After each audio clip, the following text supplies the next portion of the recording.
Jackie Gore and David Phillips. They live lives as separate as can be. She's in Florida, and he resides in New York. But a fateful trip to the doctor about 8 years ago set the wheels of destiny in motion that would eventually join this pair for life.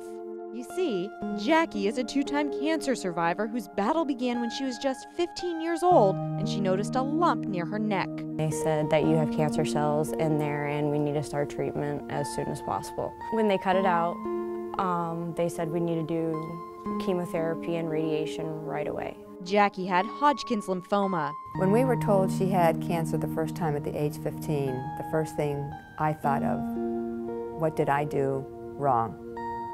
You know, did I eat something? Did I not take care of myself when I carried her? So that was my first reaction to it, because how does somebody at 15 get cancer? So it just blew me away. I just couldn't understand why. Blood and platelets from donors played a big role in Jackie's treatment. If I didn't have blood, I do not think I would be talking right now. Platelets helped a lot because they gave me a little bit more of the nutrition and more of, they help build the blood circulation, and with the blood it's just the same thing with the oxygen and everything like that, and I got lots of those. Jackie eventually entered remission. She finished high school, got a job, and even got engaged. By the time her 21st birthday rolled around, Jackie was on top of the world. And there was about to be one more thing to celebrate. Jackie was about to hit her 5-year remission mark, which would make her technically cancer-free. But about 1 week before hitting that important milestone, everything changed. My chest was hurting, I was getting short of breath. I could just be sitting watching television, my heart is just pounding. I had butterflies in my stomach because I knew something was wrong. I had a gut instinct, I knew something was terribly wrong. The cancer had come back. I had my wedding dress at home, everything kind of just crumbled to the floor.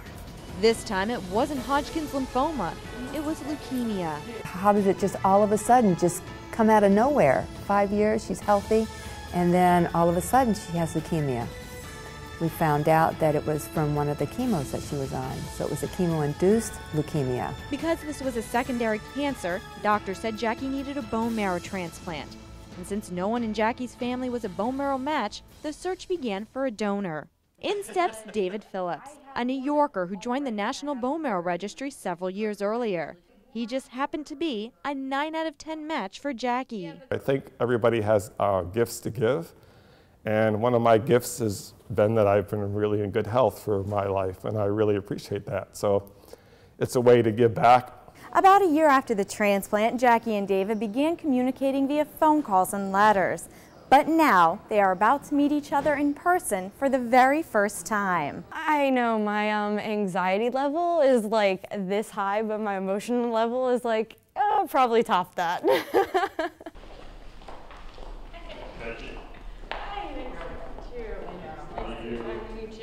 At last, donor and recipient embrace. Great. Thank you.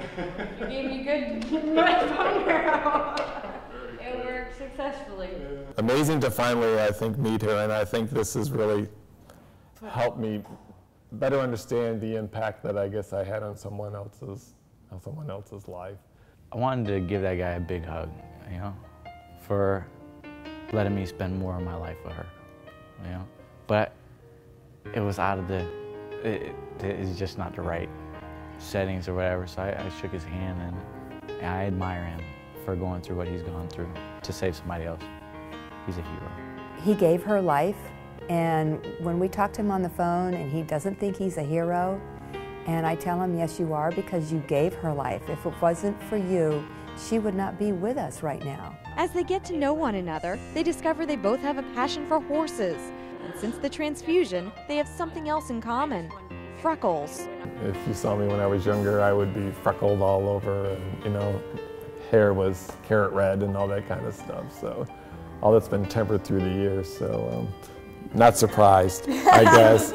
I didn't know how much would transfer or whatever. Well, Yeah. I'm good. Freckles just on the arms, I'm okay with. Like I said, if I start getting small ones, I'm probably going to be freaking out. Lots of foundation will be put on, but it's okay. Learn to live. If they start fading over the years, I'm pretty good with that. A few freckles, a small price to pay for the gift of life.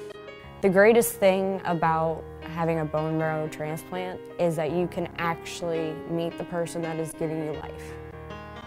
You know, you hear all about these people having heart transplants and lung transplants and everything, but they're losing, and family members are losing. But this is something big. You can actually meet that other person that gave you life.